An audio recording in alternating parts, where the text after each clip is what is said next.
After moving into our home, we found this frame up in the attic.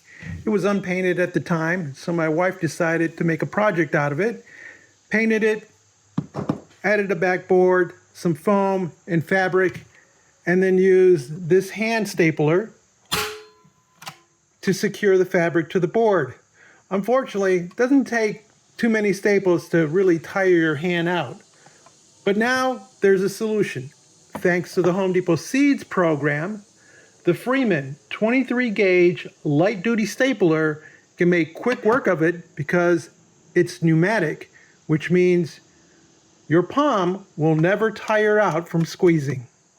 Out of the box, you get one manual, some oil so that you can lubricate the tool, and that's just a standard thing you do with pneumatic tools, 2 Allen keys, no instructions in the manual on how to use the Allen keys. The unit itself weighs less than 2 pounds. It measures 8.5 by 7. On the top end, there's an air exhaust port, so every time you fire off a staple, air will exhaust out, and you can actually change the direction of that so that it doesn't kick up dust or dirt or shoots in your face. So that's kind of nice. It has a safety trigger. You can't fire the tool without lifting this up first, then squeezing the trigger. Unlike nail guns, there's no safety activation trigger on the front end. It's pretty much like a regular manual staple gun in which you just put it on the surface and then you squeeze and fire. And with this one, it's the same. You place it on the surface, you lift your safety, you squeeze, it fires. The magazine can hold up to 200 staples. The recommended staple is Arrow JT21. There's a bit of a difference between the classic manual stapler, which loads from the back, and this pneumatic, which you press the lever on the back, you pull the magazine slide, and then you take your staples and you drop them in, slide the magazine closed, and if the magazine fails to close, then you have the wrong size staple. This is what you're looking for. The JT21 should look like this. It's 5/16 for the size that I want. Pull the magazine back. You drop it into the unit with the feet facing towards you. You slide the magazine, and you see how it now will close, and then make sure the catch engages, and then we're ready to drop in 2 drops of oil here and hook it up to our compressor. The old manual model does not have any depth adjustment, and neither does the pneumatic. If you want to adjust the depth of the staple, then you do that by adjusting the air pressure. And that's done at the regulator of your air compressor. The unit operates between 60 and 100 psi, and depending on where you are in that value, the staple will either penetrate lightly or deeper. So it's best to test on some material that you don't care about to make sure you get the proper penetration of the staple. We've set our regulator at 65. We've connected air into the gun. We've adjusted the exhaust so it's away from us. And note, it's again always live. Wherever you put this down, it will fire even if you don't put it down and you squeeze the safety and the trigger, it will fire. So you could literally shoot this across the room, or it could ricochet.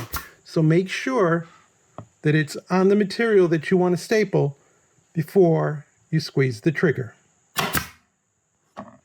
And if we look, this is full penetration at 65, so there's no need for me to increase the pressure.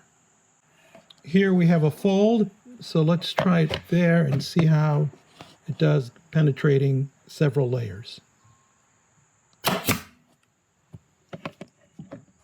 Again, not an issue. It's not protruding. It's flush with the surface. Here, the missus, who didn't like the manual, tries the pneumatic for the first time.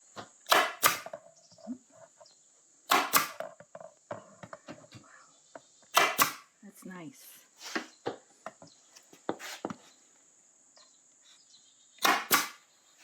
Whoa, that's easy.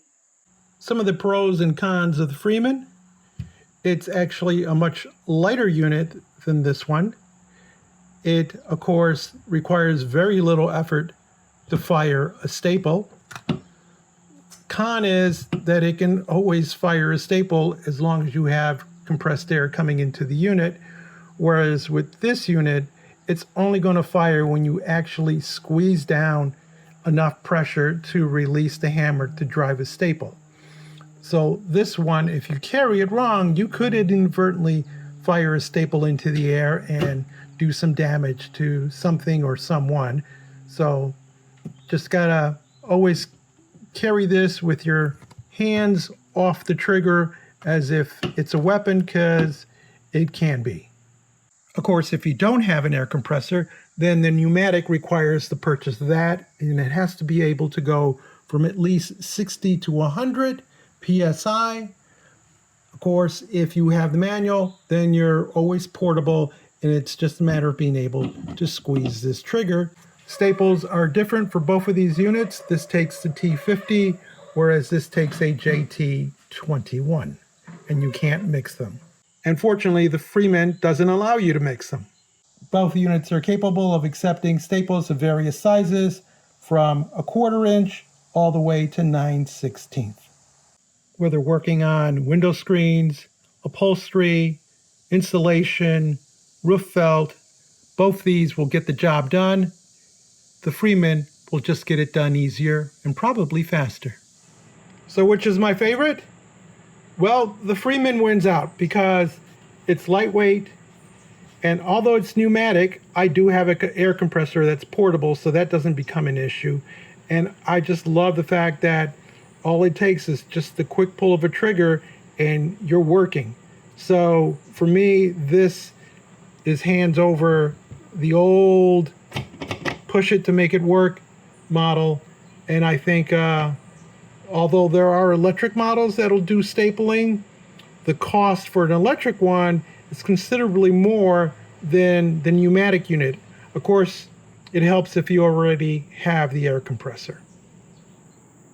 If you found this video interesting or useful, give us a thumbs up, leave us a comment, join the subscription team, and as always, thank you ever so much for watching.